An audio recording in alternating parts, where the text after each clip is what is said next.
നിയമസഭാ തിരഞ്ഞെടുപ്പിലെ 8 നിലയിൽ പൊട്ടിയ പ്രകടനത്തിന് പിന്നാലെ ഇടതു മുന്നണിയിൽ ഇപ്പോൾ നടക്കുന്നത് അന്തം വിട്ട പ്രതികരണങ്ങളാണ്. തോൽവി നാണം കെട്ടതാണെന്നും ഇനി പഴയ വീഞ്ഞ് പുതിയ കുപ്പിയിലാക്കിയിട്ട് കാര്യമില്ലെന്നും പരസ്യമായി പറഞ്ഞ് CPIM പി സന്തോഷ് കുമാർ രംഗത്തെത്തിയിരിക്കുന്നു. പിണറായി വിജയന് പകരം പുതിയ മുഖം വേണമെന്നും പ്രതിപക്ഷത്തിരിക്കാൻ പുതിയ നേതാക്കളെ കണ്ടെത്തണമെന്നുമുള്ള MP യുടെ പ്രസ്താവന LDF-ലെ അച്ചടക്കത്തിന് വായടുപ്പിച്ചു കളഞ്ഞു. ഭരണം പോയതിനേക്കാൾ വലിയ നാണക്കേടാണ് ഇപ്പോൾ സോഷ്യൽ മീഡിയയിലും അങ്ങാടിയിലും മുന്നണി നേരിടുന്നത്.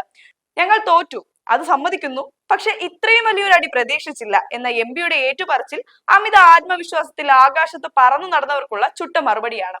ഭരണത്തിന്റെ തിളക്കം കുറഞ്ഞതും ജനകീയ പ്രശ്നങ്ങൾ കണ്ടില്ലെന്ന് നടിച്ചതും തിരിച്ചടിയായെന്ന് അദ്ദേഹം പരോക്ഷമായി സമ്മതിക്കുമ്പോൾ പുകഞ്ഞുകൊണ്ടിരിക്കുന്ന ഒരു അഗ്നിപർവ്വതം പൊട്ടിത്തെറിച്ച പ്രതീതിയാണ് ഇടതു ക്യാമ്പിൽ. പുതിയ മുഖങ്ങൾ വരണമെന്ന് പറയുമ്പോൾ അത് വെറും ഒരു ഉപദേശമല്ല, മറിച്ച് ഒരു ക്ലീൻ സ്വീപ്പിനുള്ള ആഹ്വാനമാണ്. അധികാരത്തിന്റെ കസേരയിൽ ഉറച്ചുപോയവർ മാറി നിൽക്കണമെന്നും വരാനിരിക്കുന്ന കാലത്ത് പ്രതിപക്ഷ നിരയിൽ പുതിയ പടക്കുതിരകൾ വേണമെന്നുമാണ് MP യുടെ ലൈൻ. CPI-യിൽ നിന്നും CPM-ൽ നിന്നും പുതുരക്തം വന്നില്ലെങ്കിൽ ഇനിയുള്ള യാത്ര കട്ടപ്പുറത്താകുമെന്ന് സാരം. കാലഹരണപ്പെട്ട ന്യായീകരണങ്ങളുമായി ചാനൽ ചർച്ചകളിൽ ഇരിക്കുന്നവർക്ക് ഇതൊരു മുന്നറിയിപ്പാണ്. ഇനി LDF എന്തു ചെയ്യുമെന്നതാണ് രാഷ്ട്രീയ കേരളം ഉറ്റുനോക്കുന്നത്.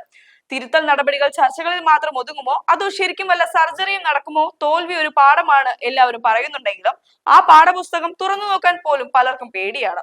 എന്തായാലും സന്തോഷ് കുമാർ എറിഞ്ഞ ഈ പന്ത് മുന്നണിയിൽ വലിയ ഓളങ്ങൾ സൃഷ്ടിക്കുമെന്ന് ഉറപ്പാണ്. ക്യാപ്റ്റൻ മാറിയാലും ഇല്ലെങ്കിലും കളി പാളിയെന്ന് സഖാക്കൾ തന്നെ സമ്മതിച്ചു തുടങ്ങിയിരിക്കുന്നു.